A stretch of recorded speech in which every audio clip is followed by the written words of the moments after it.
You know that feeling, right? Your eyes just pop open in the middle of the night, and for what seems like no reason at all. It's an experience so many of us have, but honestly, very few of us really understand what's going on. Does this sound familiar? The entire world is dead silent, your alarm clock isn't going off for hours, but there you are, just wide awake. You glance at the clock, yep, it's somewhere between 3 and 5 a.m. And I know your first thought is probably, not again. But what if this is way more than just a frustrating interruption to your sleep? And that's really the big question we're diving into today. What if this isn't just some random glitch in your sleep cycle? What if something deeper, something inside of you, is actually trying to get your attention? Well, it turns out that across so many different spiritual and ancient traditions, this pre-dawn window isn't just the middle of the night. It's seen as this uniquely powerful, almost magical time. They often call it the spiritual hour, a sacred space for a really deep connection. And this brings us to this really cool concept of the thin veil. The idea here is that during these super quiet hours, the normal barriers between our physical, everyday reality and the unseen spiritual world become more porous. It's a time when our sensitivity is heightened, and we have greater access to a different kind of awareness.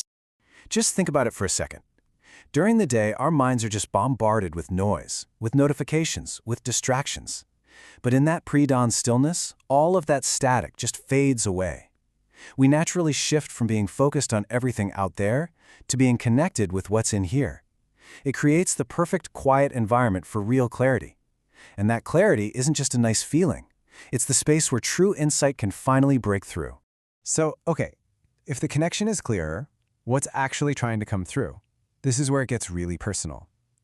It helps to think of this awakening as your soul, or your intuition, or maybe even the universe itself, just gently tapping you on the shoulder. It's a signal. And that signal can mean so many different things. It might be that your intuition is just firing on all cylinders, finally loud enough to be heard over the daily noise. It could be a flood of creative ideas, a solution to a problem you've been stuck on for weeks. Sometimes it's a gentle nudge that you need to finally release some old emotions. Or it could be a direct message, a little course correction to get you back in alignment with your true purpose. This quote just captures it so perfectly. The guidance and the big aha moments we're all looking for, they aren't usually loud and dramatic. They're subtle.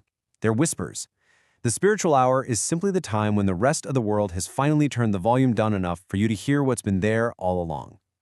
Okay, so this all sounds really interesting, but how do we make it practical?